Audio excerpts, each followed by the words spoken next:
this is this is pretty impressive.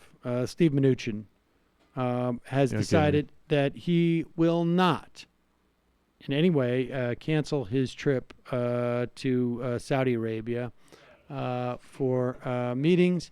And because, look, what is one killing and chopping up of a columnist between friends? That's basically it.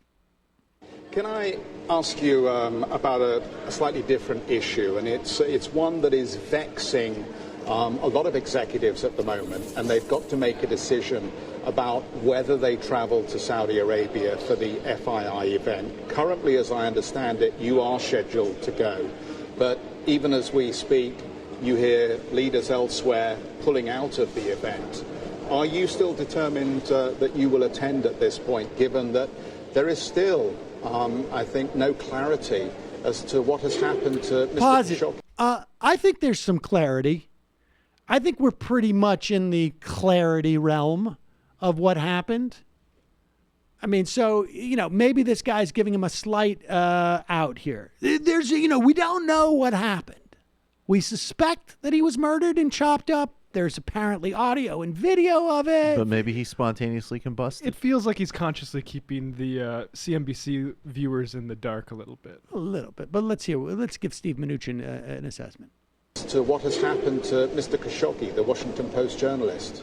Well, first, let me just say we are concerned about the status of Mr. Khashoggi.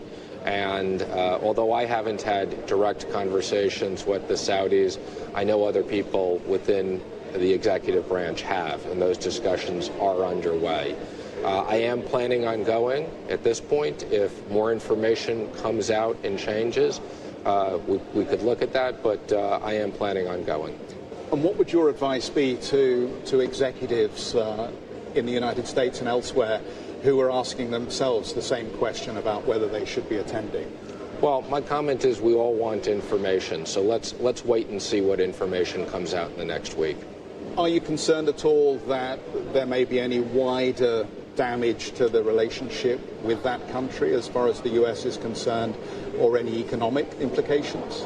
Well, Saudi has been a very good partner of ours in a lot of areas. Matter of fact, one of the reasons why I'm going over there is last year we started the Terrorist Financing Targeting Center with all the Gulf countries, and it's based in Saudi. We co-chair it with them. I'll bet it's based in Saudi. I've committed to go back over at least once a year and work with them on this. So that's another major focus of my trip, and they've been a terrific partner in combating terrorist financing with us. Really?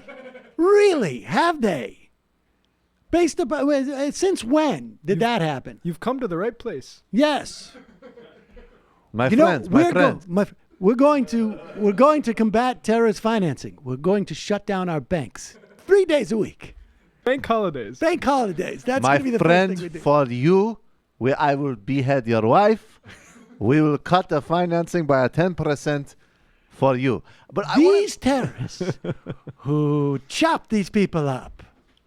I mean, honestly. It is barbarism. It is total barbarism. Do you think, it's too bad Mnuchin couldn't have the frankness of Trump and just say, like, there's too much money involved. We get too many friends who make it. We have, like, arms sales, okay? But it reminds me of, there was something in a disgusting way refreshing about Trump being like, what, you think we're angels? And a little bit of sort of honesty about the amorality of U.S. foreign policy.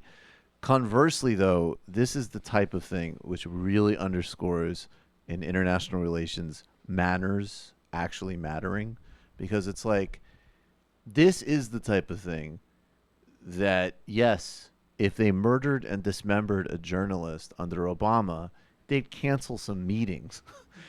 And they also wouldn't feel, on top of everything else, we could murder and dismember a journalist in an embassy.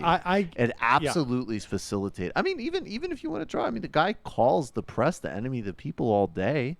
Yep. Let's take it literally. That's all MBS is doing. I am taking your ideas seriously. All right, let's talk about